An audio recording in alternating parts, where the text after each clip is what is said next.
Hello, welcome to the Modern Romantic Podcast, where we celebrate and inspire romanticism through passionate people who do incredible things. Hi, I'm keeping a picture of you in my mind forever. Hi, I'm Trey. And Oh, I'm by somebody who I am always going to keep a picture of forever in my mind, my co host, Emily. Hi, Emily. hello. It's good to hear that I've burned an image in your mind at all.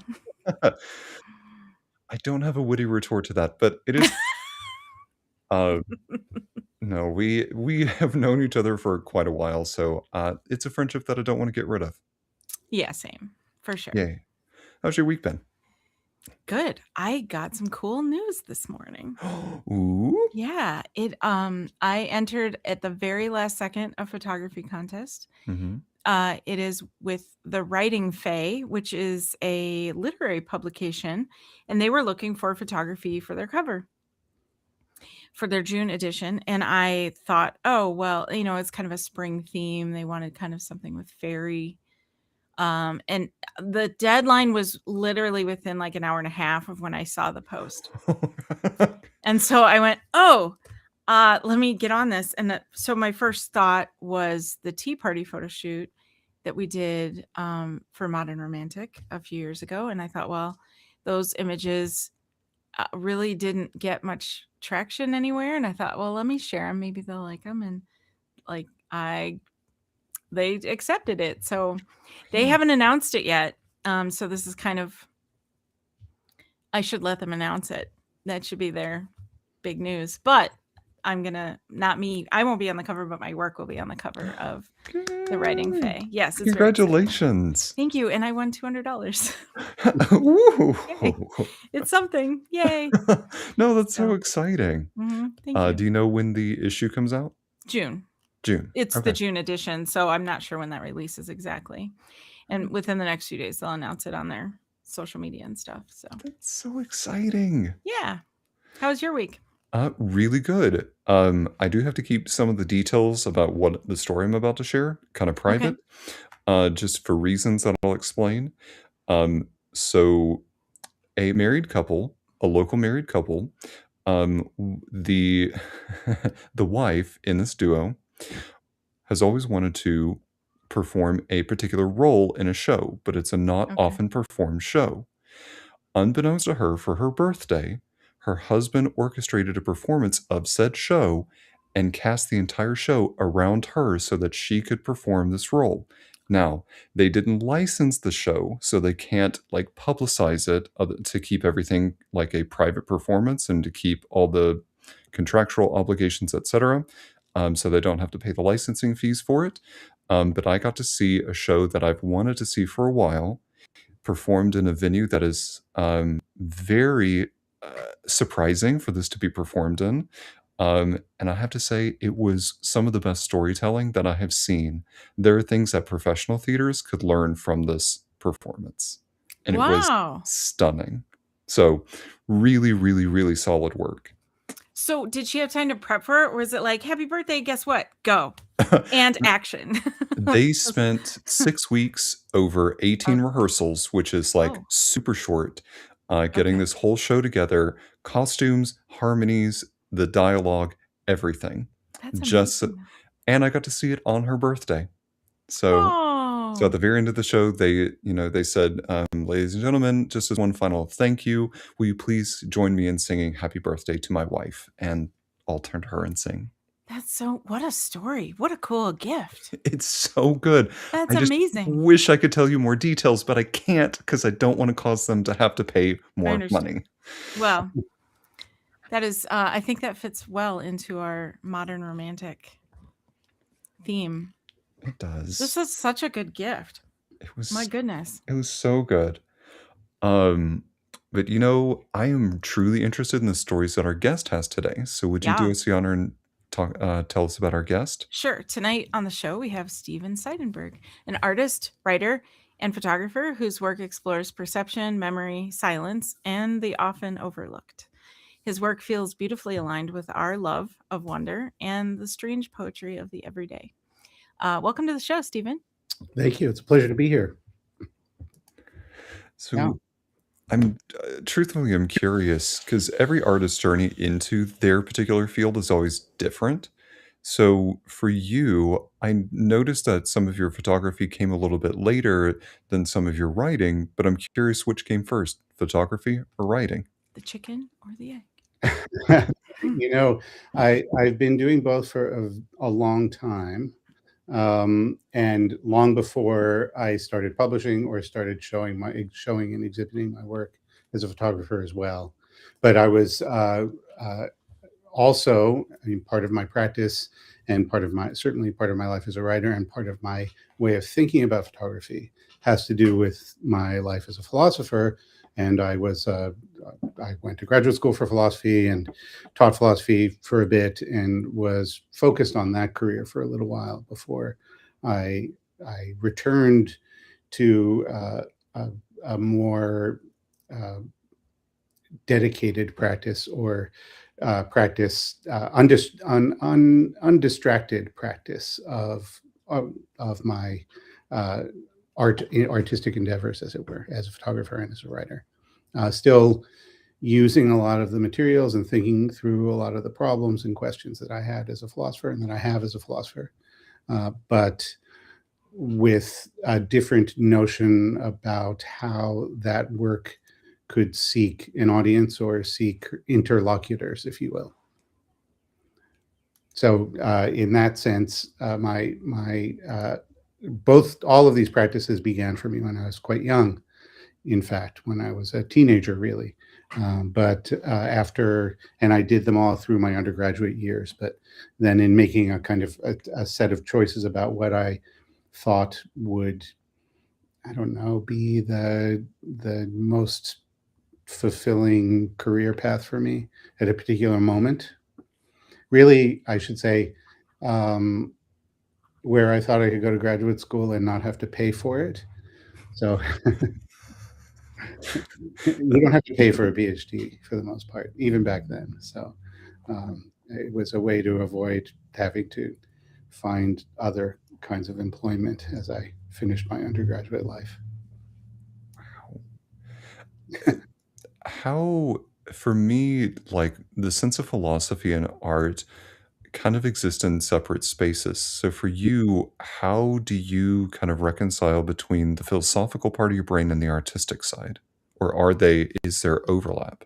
They're the same for me. I mean, they function in the same space and live in the same space, and do for much of the philosophical tradition. Actually, it's a kind of failing, I think, in the way in which many scholars and thinkers in the Anglophone world pursue and generally consider the literature of the Western philosophical tradition. That they think that it was not a practice, for instance, that was a literary practice. So not a practice without experimentation, literary experimentation, when in fact it basically in its first few hundred years uh, consists almost entirely of writers trying to invent a novel form with each new attempt at a new system or a new way of looking at the world in ways that overlap very much with my sense of the poetic and of, say, broadly speaking, what constitutes poetic discourse as opposed to narrative discourse or other kinds of discourse. Fascinating. I'm not sure if that answers your question entirely, but and in fact, perhaps I should ask you uh, where does your sense of philosophy come from?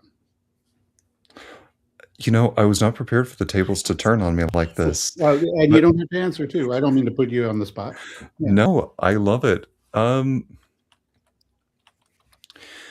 going to be honest and say that I think my idea of philosophy has truly come about in the past couple of years. Um, for a large part of it, I don't honestly think that I actively made decisions for myself. Mhm. So, in terms of like, there's this sense that I had of like waking up at some point and wanting to have a much more active part of my life. So, being honest, I think it's still fundamentally in its infancy stage. Okay.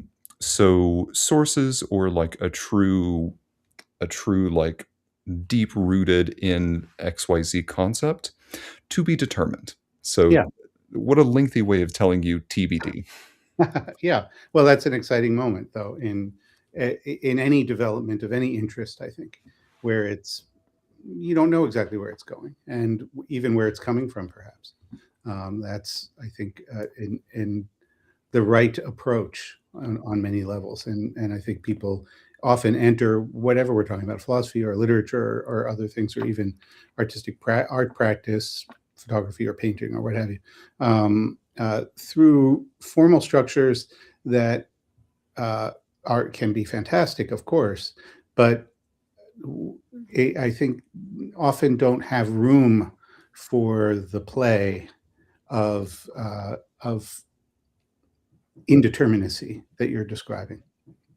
And I think that's quite important as a pedagogical tool in developing as an artist or as a thinker of any deep kind. Oh, very well said. Um, That's I know Trey was not ready for that question. I love it. Yeah. Um, I would say for my sense of philosophy, I mean, I definitely have a pursuit of wonder. Mhm. I feel like my wonder is kind of like a way of paying attention. Uh, um, I tend to find that there are little worlds within our world, and I go find them. Hmm. So whether it's and I do that through photography. So mostly there are other ways, but it might be because I'm looking at the feet of a dragonfly through a macro lens, Mhm. something like that. So um, I don't know, kind of just a way of seeing what is it's already there. But Sure. I mean, and of course, Aristotle famously says that philosophy begins with wonder.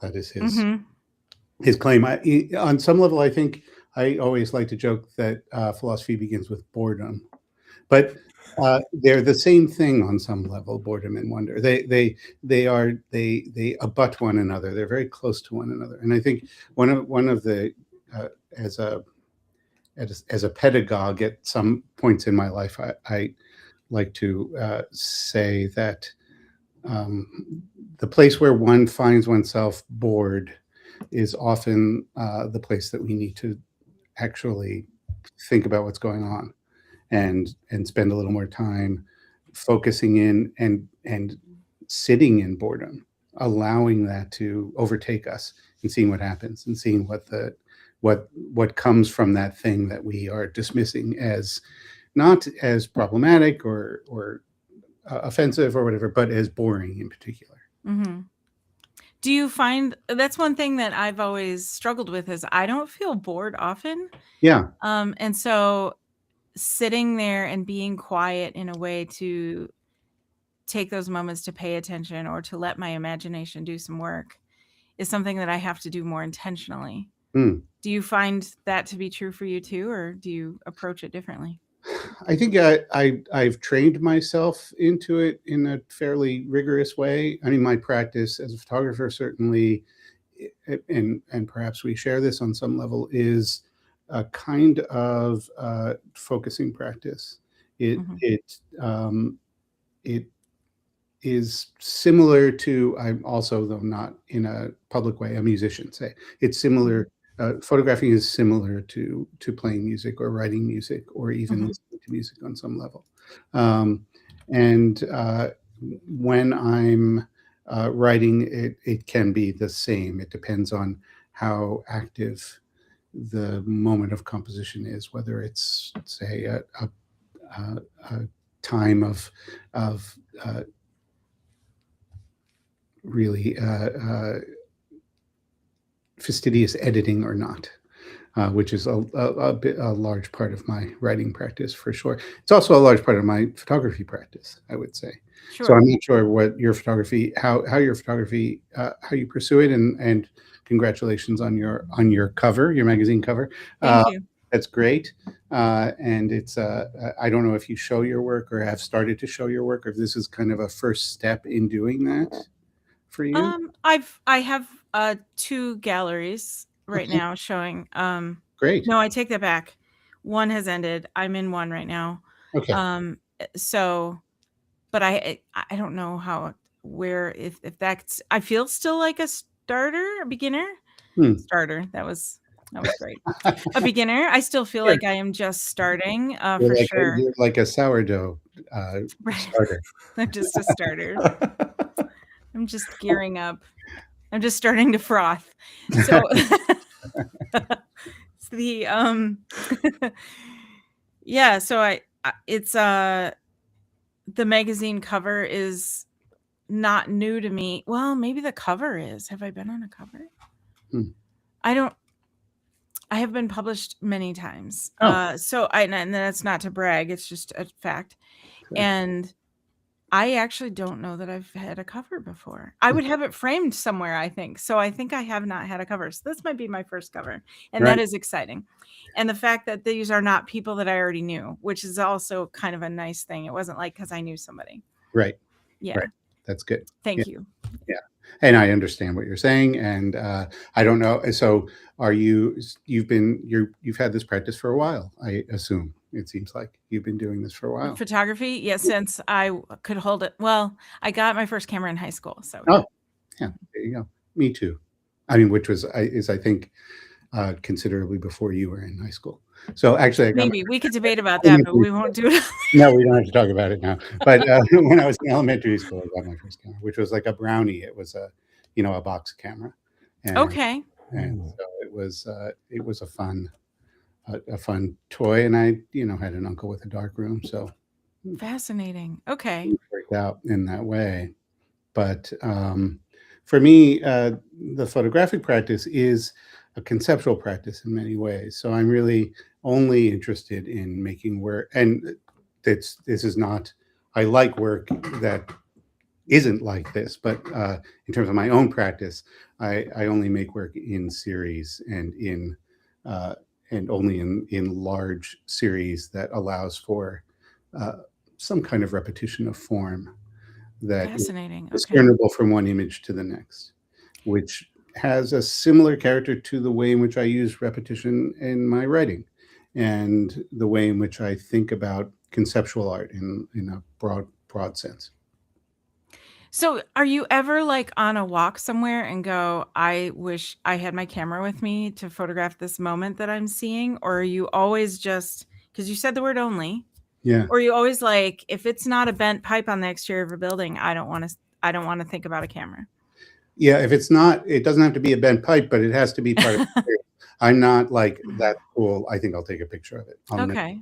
never. I don't use my cell phone ever to photograph anything. I don't care about it. It's totally my practice of photography is completely doesn't exist outside of the ways in which I am able to um, construct this broad conceptual mechanism that drives it. And in those times, Fascinating. I can focus entirely on that. And I'll do that for, if I'm in a place where something like that's happening, it could be months, could be weeks where that's all Sure. I do. But I'm essentially uninterested in taking other kinds of photographs. Okay. Yeah. Wow.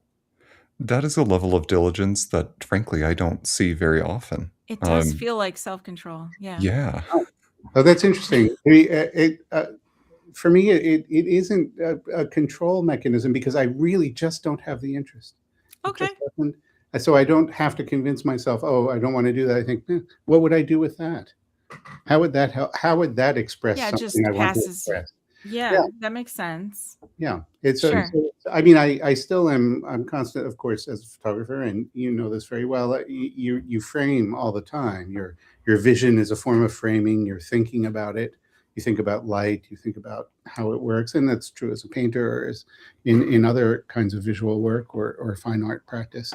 But um, uh, there's a question about how one finds in any art practice how one finds voice, and voice of course happens through repetition. Like redundancy is the mechanism of style, so to speak. Right. And um, so I really am interested in the ways that in photography is a medium that does certain kinds of things, and that I am exploring and hoping that the photographs I make are causing viewers who are seeing them to question what that is, what the photograph is, what it's what it's doing in the world exactly, how it differs from other kinds of art practices, and um, what its implications are. So, and there's of course a philosophical literature around that as well, which is Mhm. quite interesting to me. But yeah. I mean, within your work, the impression that I get and from what you how you've described it is finding things hidden in plain sight. So, based on what you just told us about not pursuing photography in other formats and just keeping that, I'm curious, what is your take on why do you think people, or what do you think prevents people from seeing what's already in front of them? There is, of course, the limitations of what we see or what we perceive, the limitations of perception, as it were, uh, are are overdetermined. There are many causes for those things. Some of them are cultural, some of them are ideological, right? Some of them have to do with the ways in which we are inculcated into a particular sense of the aesthetic, or a sense um, of of the sublime. All of those things have, I think, ideological and really ideological and cultural precursors in our lives, and consequences for us. So part of, I think, the pleasure of imaging what is, imaging what is unseen but at ready access, for instance. Um, of course, people see those things, they just see them in a different way. So the photographer, or I, recognize how it's not necessarily that people, for instance, I have a series that is uh, uh, focused on, as an example of this, the adhesive tape on the floors of the Tokyo subway system, where there's a lot of adhesive tape. Okay, because they use it for directional purposes and signage and Mhm. other way in indicating areas of danger or construction, and it's robust material, so it stays there after the its purpose is gone. It's not taken up, and it deteriorates, it decays in relationship to its environment and the ways in which it's people are interacting with it, stepping on it, and it's, quite filthy and all of those things, as you would imagine. But um, so people see it all the time. They see it constantly, but they don't see it in the way that I'm seeing it. So they don't see it as compositionally compelling. And so the first time I went to Japan, I noticed this tape, this phenomenon, and I thought, well, this is, I can come back and I can, these can be kinds of um, uh, painterly compositions, abstract compositions in color and form.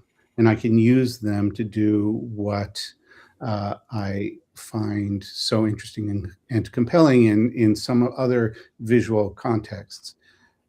In a sense, making, really emphasizing the way in which the camera also takes what's three dimensional and flattens it into a flat field of view, a flat plane, photographing what is, for all intents and purposes, a flat plane in the visual field as well, but delimiting it in particular ways that uh, cause it to have the character of a compositional character that is aesthetically compelling. I hope it's sometimes humorous, sometimes uncanny, and so when people see that work, when I've shown it in Japan, which I've done a few times, um, people say, "What? I don't really understand what that is." And I say, "Well, it's the tape on the in the subway station and right down the street." And it's not that they haven't noticed that there's tape; they just haven't seen it in that way. I have a project coming out as a photo book in the fall, also in Japan, called Kanazawa Vacancy, and it is of uh, essentially vacant lots in the city of Kanazawa, which is on the inland sea, and a very really culturally important city in Japan, the second largest city after Kyoto, never to burn or be bombed or be destroyed, Mm. essentially. So it has a lot of wooden structures, and areas of preservation, cultural preservation, and cultural heritage. But of course, outside of those areas of strict preservation, the houses fall into some decay, and because of demographic shifts in Japan, with an aging population and a young population that's drawn to Tokyo or Osaka, say, for work, um, there aren't enough people to occupy these houses in Kyoto, and they fall into disrepair. I mean, not in Kyoto, in Kanazawa. There aren't the craftsmen any longer to repair them. Really, it's Mm. expensive if they can find someone to do the repairs. So they decay, or they're taken down, and then these vacant lots have an odd history within that city. So they're made into parking lots where there's no reason to park. They're they're covered over in gravel, or they're allowed to return to or the natural world, the flora and fauna of the region are allowed to reoccupy the space. And that can be between modern apartment buildings. It can be in where old houses are, where new structures are, and uh, it again, people see these lots all the time, but this is an example where I think seeing them in series and seeing them one next to another makes a different kind of point and has a different kind of impact, a visual and um, uh, conceptual impact that can make such spaces seem like, or mirror our vision of the natural world in relationship to the built environment much more broadly. And so it can start to characterize the sublime, and where that's my hope as an artist with that series. Oh, go ahead, Trey. You were going to say something. Just to comment, believe it or not, I actually looked at some of those homes and purchasing some of them. Oh, do you? Um, that was when I was toying with moving to Tokyo, or Okay, moving to somewhere within that general province. right, right. Um, so looking at some of those and trying to find like what the best route was going to be, what the cost was, and then I saw the overtime cost, and I went, No, thank you." Yes, yes, it would be difficult. Yeah. But Have you spent some time in Japan? I've actually never been. Oh, okay. Um, it was going to be kind of a split decision. Just at some point, I would like to leave the United States, and that was Why? one of Uh, We're not gonna get into that. Um, but I think for me, just being wanting to experience life differently, mhm, I saw that as, like, a potential opportunity and was like, well, let's navigate that, and sure. let's take a look." Yeah. I don't even think I knew that. There are many things I don't tell you, Emily. Like I one don't night believe we'd that's true. I don't think that's true. one night we'd sign on to the podcast to do a live show, and you're like, "Hi from my new house in Japan somewhere. My empty lot in Japan." How close to each other do you live now? I'm in Minnesota and he's like North Carolina, Oh, so okay. Yeah. So a So yeah, good not 1,600 miles? yeah. something like just a little jaunt. Do you see each other in person much? No, not No. much, but we did see each other, what, a year and a half Last ago? year, a Yeah. year and a half ago. Yeah, it's been longer than it should, but yeah. Yeah. We see each other every week. Every week. Yeah. That's a nice thing. It's a nice thing. Yeah. It is. It's It makes it easier, I guess suppose. But yeah, I feel like it's long overdue Yeah. often, so I Right. do get fewer black eyes in this context. What? I'm I'm kidding, falling I'm down on the job. kidding. You're falling down on Yeah, the I'm just job. kidding. We never fight. No. No. There's something you brought up, Stephen, about the empty lots. You started to say something about how how the impact is very different between having a single photograph of like an empty lot versus a series. And I Yeah. started thinking about that, and like I thought about that when I saw your Tokyo tape series. Like if you had just one of those images, it might be like, it might be humorous, it might even be whimsical to a degree to see this, um these colorful arrows or whatever is in your that particular image. But Mhm. as a series, it does change everything. And so do all of your series. Mhm. And so I'm wondering how, like, you mentioned going to this specific town where there are these empty lots, and which you must have noticed because you're already there Yes. or someone told you, right? So I'm wondering if that is how most of your series have started. Did you notice something and decided to run with it? Or was it like, I have this thought, I'm going to go to this place and see what it looks like there? Mostly it happens through the noticing something and being in the place for some reason or other. Sometimes it's because of, I mean, it can be for a lot of different kinds of reasons. Uh, for stuff to do with writing, doing a reading someplace, or artist residencies. Oh, Have sure. been to a bunch of different places, but I've done a lot of work in Italy, and that began with, interestingly, someone uh, uh, visiting someone there where I was in London for the summer for some other kinds of work that I was doing, and in Puglia, visiting someone in Puglia, and uh, having them point out these empty houses and begin to talk to me about this uh, land reform movement, that post-war land reform movement that had left these empty houses in the agricultural fields in Basilicata in Puglia, and uh, and I was told, that we could just that no one would really notice or care if we entered them, and that proved true. So Cool. um, I it was clear, and it's in some ways, taking photos of abandoned places, it can be problematic and can result or feel like a set of photographic cliches.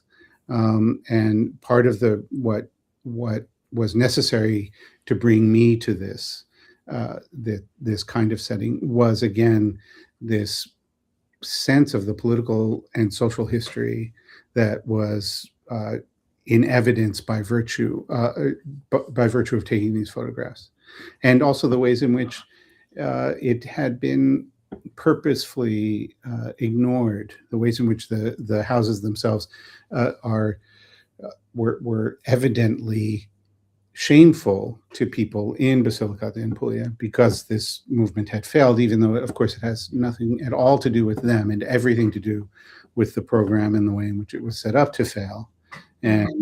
And but like people who are put in those kinds of circumstances, it often results in those who are suffer the most feeling the most shame about it. And so I thought uh, there is an overarching political structure and ideological structure that this can demonstrate in various ways, and um, and that will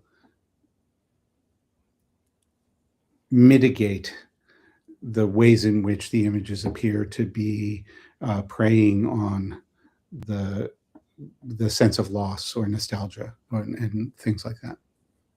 So yeah, and that series itself led to a number of projects in Rome and in other parts of Italy, in particular. And this is a different kind of project where I do some work in squatted spaces in Italy, places where the unhoused are in abandoned buildings, say abandoned factories or hotels or office buildings, where people who Italians and undocumented migrants are find their a place to live where they are otherwise unable to afford a place to live, including a series in a tent city series which is on my website actually. So you've seen that, called Baobab, which was a tent city behind a Tiburtina station Yeah. that was there for a time. Um, yeah. I had, I mean, sorry, starting 4 different sentences, let me pick one. What astounds me about what you describe is how much thought is being put into a photograph. And I know earlier I asked you about what do you think prevents people from truly seeing what's already in front of them. I think it's I think what truly differs about what you're doing is you are taking so much time to consider the social, the political, potentially the economical impact of what this that you're about to take is going to do moving forward. And so, whereas we are just going, oh, cell phone, click, and then we kind of move on about our day, I am truly astounded as an artist with how much thought and care is going into each of these series that you have been describing. And it shows how much you care about the subject that you're about to go into, and also how much you've researched it and put yourself into that mindset to be able to craft the image that you are truly going after. Yeah, thank you. That's a very nice way of putting it for me, and I think it's true that that's part of it's certainly how my practice works, and that's the sense in which I was saying before too. It's not just a visual practice. It's not just a reactive practice, and a lot of photography, even successful in the sense of aesthetically successful photography. I mean, photography I like can be really purely reactive, and um, I can see where I can see that the results of that can be thrilling, uh, but I cannot see how I could do it as a practice. For me, it doesn't draw me as a practice. How about you, Emily? In terms of your photography practice, how does it work for you in terms of how you decide what you're photographing? Thank you for repeating the question. Boy, it comes from all over, like you. Sometimes I just notice something Yeah. and it's curious. Um, there was a time when I had very little resources to go travel and do some of the photography I would love to do. And uh, I decided I was sitting on the sidewalk with my cat was outside with me, and I noticed that there were these itty bitty little flowers in among the grass next to the sidewalk, and I'd never noticed them before. And I went, "Huh, this is 2 feet outside my front door. I should find a way to use this." And so I started maybe that way. Hmm. But there are other photo shoots where I've gone, okay, let's get a team together. Let's get Trey. Let's get, a model. Let's get um, someone to video the behind the scenes stuff. Let's get hair and makeup and all the things to make this big photo shoot happen. And then there are other photo shoots that happen because they were a side effect, almost accident. Like one in particular that I think of is probably my benchmark experience was we went out to photograph James, who wanted a very British looking photo of him in a very British looking suit with a very proper looking horse. And so we're going to do this English countryside kind of look. And the girl that was Danielle, who was the horse handler for our shoot that day, said, "Hey, do you have anything I could like throw on to just get a quick shot with this horse?" And so I brought along this yellow dress. And then the yellow dress shot that I took just as like well, while we're here waiting for James, we'll like throw this yellow dress on and jump on the horse quick, turned into one of my best. Like that shot took off way more than anything else I did that day. Hmm. And sometimes those design, like a design change, it's like a shift change of focus. Sometimes being that agile or that flexible has been the bigger payoff. So Yeah. it's usually not what I plan that turns out good.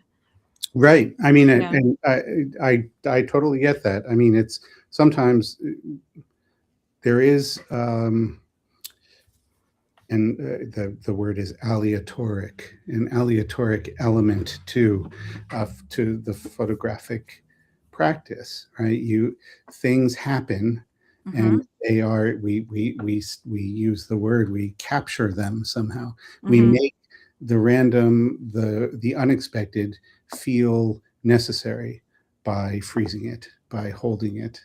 And I don't do that kind of shoot. Like Right. I don't use external light for the most part. Occasionally, but it's only I bring it, I put it up, I use it. I don't, and of course I don't photograph people, so Right. that's in. And so I don't end up using them in any of those ways.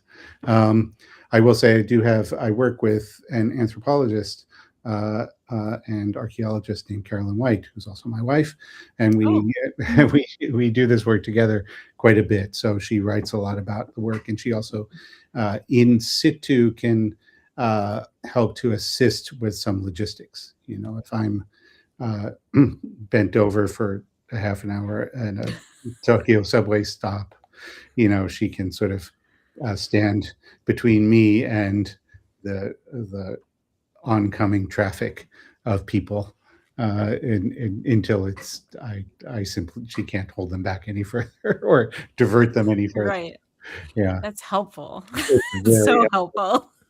it's very helpful. Or you know, because I'm trying to many people in the circumstances where I'm photographing are uh, some of those circumstances are only made available to me because I don't photograph people, because people in certain types of situations don't want to be seen, they don't want their images to be used, and but then sometimes even in those circumstances people are like, hey, there's a camera, you know, and they want to run in front of the camera, and then that so it's nice to have someone else talk to them so that they don't. Mhm. I mean, you know, it's I'm happy to take someone's photograph if they ask me to, and I'll send it to them and then delete it from my own files. Right, exactly. Of all your projects you've done, whether it be a literary work or some artwork, like photography you've done, what if your career in both of those were to end right now? I'm making this up as I go. Okay. Which do you which one would you want to, I guess, speak the loudest? Oh, I don't know. That's a really difficult question for me to answer. I Okay. mean, you know, but it's okay. You can ask a difficult question. I think that there are different ways in which writing can the I can express more complex thoughts in writing in a Yeah. certain respect, and so I can imagine uh, uh, ways of reading my work, and I hope that there are ways of reading my work that are uh, are quite unexpected to me, and uh, or move the work in directions that are maybe a part of how I understand the work, but not a primary part of how I not the focus of the work, but someone else finds that focus, and that is I find that extremely compelling. I like to not control the effects of the work. On that side. On the other hand, the writing is difficult. You know, it confuses people, and it's not. It is confusing. It's quite experimental, for lack of a better term, and you know, people don't like to work very hard, and uh, visual work, people think they can get it in a second. So it's not that they can, but but there's a way in which you can speak to someone quickly in a photograph or in an exhibition of, say, 15 or 20 of images from, say, a couple of different series. There are resonances that people can find in a 10-minute, walkthrough of that show, or a half-hour walkthrough of that show. But I know it will take hours and hours and hours for people to read one of my books, Mhm. and they don't want to give it that kind of time much of the time. I mean, less and less people want to spend time in that way. So, there are advantages and disadvantages to both forms, which is why I'm glad I do both forms. Yeah, I would imagine like the emotions that your photography would evoke would cause people to be drawn to your written word as Yeah, well. I think that's sometimes true. Although the photography also sometimes confuses people, and Sure. and and they don't know what, and that's good. Confusing people is good. It's still Um, evoking. Mhm. oh yeah, no, I mean it's I recently, there's an art magazine that I did an interview for recently called Fault magazine, Hmm. and I don't think it's come out yet, but their final question to, people have final questions in interviews that they ask of every interviewee. I'm told, Yes. and Mhm. and theirs is, "What is your fault?" Oh, What is your fault? So, and you can take that any way you like. They say, so you can be quite. But I answered somewhat honestly, and just said, just the extraordinary pleasure I take in confusing people. I enjoy that. That is I love that. Yeah, Like you're entertained. it's of primary importance to me. There's not there. It's a wonderful thing. Yeah. That is fascinating. I wish we had so much more time. I looked at the time just now and went, "No. No, we need another hour minimum." Um, Well, I wanna ask if you had someone come to you and ask you, like, "How do I get started in doing what you do? What you do is fascinating. I want to change my fault from San Andreas to being the entertainment, the joy I get in confusing people." Yeah. If they wanna dive into the approach you have, what advice would you give? I mean, it's always, and with like, the answer is always engaging with other people's work. Uh, Mm, mm, that and finding ways. So, as a writer, the answer is reading work that is the kind of work that you envision yourself recapitulating in your own work. I think that art practice comes from a kind of, it can be what, I'll use a term that's in other contexts, but the philosopher Paul Ricoeur calls a kind of hospitality. You are, but really, I think it's reciprocity. It's saying, this is something that is particularly meaningful to me, and think that I want it's it would be right, it would be imperative for me to recapitulate this for others in ways that wouldn't be accessible to them, because they'll be slightly different by virtue of my doing it. mhm, And but part of it is that I think that any art practice, um, in this respect, is in relationship to other artists and other ways of doing, in discourse with those other artists and those other modes of expression. So, as a photographer, thinking about painting, thinking about other forms of visual work, thinking about other photographers, seeing the work of other photographers, and noticing uh, how that is impactful or not. And that's how you understand what might be possible for you to do, um, in a way that feels, uh,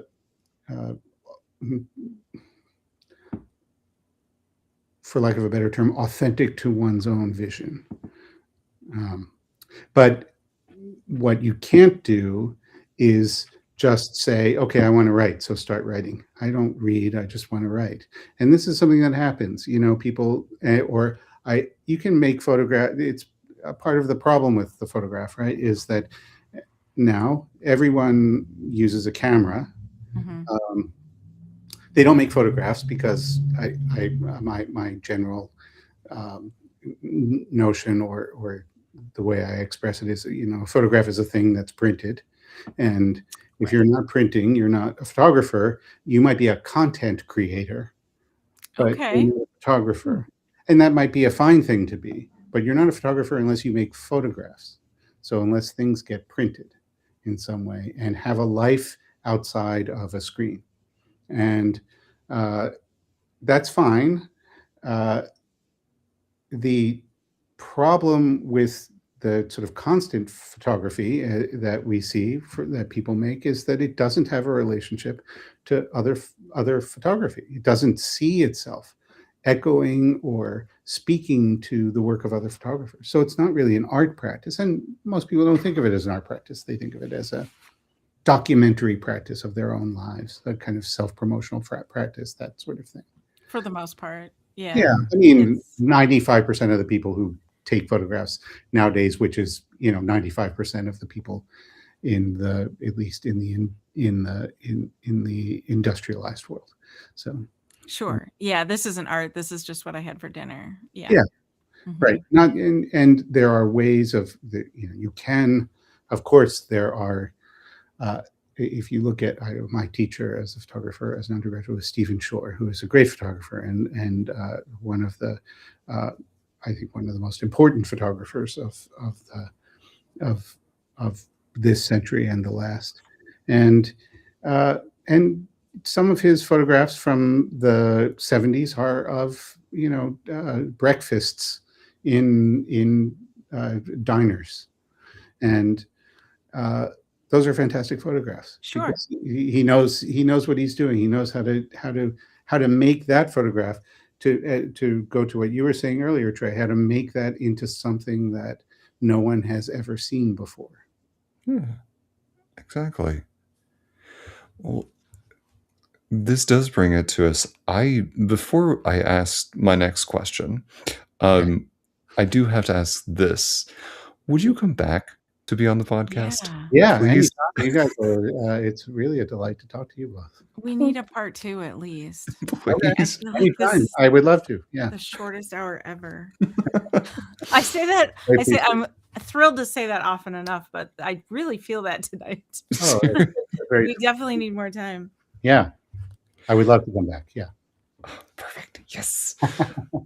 Then you can answer this next question twice, Okay. which has nothing to do with anything we've talked about so far, which Hmm. is if you could sit down and have lunch with anybody in the world, alive or dead, who would be sitting on the opposite side of that table? It's an interesting what the criteria for selection are quite peculiar because one wonders who would you want to talk to, whose work do you like, that sort of thing. But at the same time, uh, uh, who would does one want a pleasant lunch companion or not? So, for instance, it might be quite interesting, as an example, to have lunch with Nietzsche or Schopenhauer, Mhm. and yet they would potentially be quite unruly as lunch companions. Um, I, I'm going to answer this with like 15 names, but I wouldn't mind having lunch with Marx. This would be a Oh, fantastic, yeah. and he would be, I think, far more amenable and Less of an adventure. yes, yes. But then I think to myself, well, this is the modern romantic, so I should say someone like Shelley Mm. or maybe a German, Schelling, Friedrich Schelling, something like that. Someone instrumental in giving us what was the 19th century romantic movement. Well, These there's no wrong answer. There's no wrong answer, obviously. No. This is a big gathering that could also be a Monty Python skit of players, apparently. So, Thank you for bringing up that reference. It it does make me think of that recent SNL UK skit where they had I don't know if you've seen this, but they had clones of famous British people all gathering together to have lunch. The problem is they only exist on this planet for 1 hour, so they're having to sit down. So you have everybody from like Winston Churchill to Princess Di sitting at the same table together, and they're all parodies of these very famous individuals. So Hmm. it's starting to make me think of something akin to that, but I don't think maybe quite as humorous, probably a little more jovial in terms of the conversation. Yes, that sounds good to me. And only an hour. This was only an hour. I know. No. Not long enough. Yeah. Chaos. So we have our question from we do something on the show now where we take a question from our previous guest that was meant for our current guest. And our previous guest was Rachel Gelfeld, who is the stunt woman. Fascinating episode, by the way, if you want to listen to that. But her question for you is there a writer that was influential to you as a child? Yes. When does childhood end? That's the question. Good. I love that. Ooh. Never. I mean, I had I entered into, when I was quite young. No, I would say no. Like when I was just learning to read and reading, and none of that mattered to me. None of the stuff that came, and then till about I guess I was about 12 when I encountered the first things that really shook me, I guess. Emily Dickinson, for instance, was extremely important encounter. And then, some things that are, I think the more interesting thing is the things that are influential that as an adult I don't care about, or one doesn't care about. When one has these things, so it could be children's literature, but you might still care about that. Sure. But of course, I had somehow I found my way into philosophical literature fairly early, and that was through sort of passing through a particular kind of I guess mystical literature of the 1970s. So like Carlos Castaneda was important to me at a time, if you know those books, which are, were very popular at the time, that broadly supposedly ethnographies of the indigenous peoples of northern Mexico, basically. Okay. All entirely made up, but it turns out. But it really had an impact on me and led me to some other figures that ultimately, through random footnotes and things like that, led to a more serious engagement with philosophical literature. I'm not sure if that will answer. Excellent answer. Yes. Your previous guest's question or not, but Well, that's wonderful. Yeah. And then we also ask you Yeah. if you have a question for our next guest, and our next guest next Monday is Sammy Canold. She is a Broadway film and television director who is one of Forbes magazine's 30 Under 30 in Hollywood and Entertainment. She's one of Variety's 10 Broadway stars to watch, one of Town and Country's Creative Aristocracy, and a Drama Desk Award winner. She made her episodic directing debut on Grey's Anatomy, and she was named a Sundance Writers Intensive Follow and was selected for Dolby and Anti-Gravity Academy's short film studio. She is developing her first feature film called The Homecoming with the Sundance Institute. So she is accomplished. She is also in theater and opera, has directed some full-scale productions on Broadway at the Kennedy Center, at the Lincoln Center, and more. So, do you have a question for Sammy? Well, sure. I mean, it's a funny thing because I just in those one. I'll give you two possible questions, and you can decide which one you want to ask. Okay, or both. Yeah. The first is, does it feel like an insult to be called creative aristocracy? Oh, I love that. because it does to me. Um, who wants to be an aristocrat? That's a terrible thing to be. I mean, it's a truly unbearable to be saddled with that designation, I think. But then the second question, which is maybe related, is has she ever has any of her work uh, resulted in art that she doesn't like? Oh, wow. I was thinking along those lines for a question for her, so I'm glad you asked it. I'm writing this down. Okay. I got it. We're good. Wow. Okay. Very nice. I can't wait to ask those. Oh, what happened to Trey? Um, You disappeared. Oh, there you are. You switched spots on my screen. I don't know what's going on. It's very dizzying. sorry. You were all of a sudden in North Carolina, and Right. That portal as far as opened. I'm I don't know. concerned, yeah. Well, Stephen, I really do have to say again, I love your perspective. I love the direction of art, and I love, though you describe it as maybe a non-interest in things, it is such a determination and such a good focus in life. I really do appreciate your perspective, and I can't wait for part two so that we can talk about it because I've got a question I'm burning to ask you, but I want to save it for next time. Well, let's set it up soon, please. Okay. Okay, I'm making a note of Thank that. you so much. perfect. Um, Things we want to plug about Stephen. Of course, you can go to his website, stevenseidenberg.com, to find some of his past works, find out about his photography books and his other literary works. You can find him on Instagram at steven.seidenberg. Are there any other places you like to plug? I suppose until the end of this month, if anybody's in Nevada, Northern Nevada, I have a large show of my work in at the Lilly Museum in Reno. Awesome. So Ooh. stop in there. It's a open, free to the public, but beautiful space and a nice show, I think. Great. And at time of recording, this is in May. So if you're listening to this in May of 2026, at the end of this month, that's where Stephen will be. Please tell him that you were listening to this episode.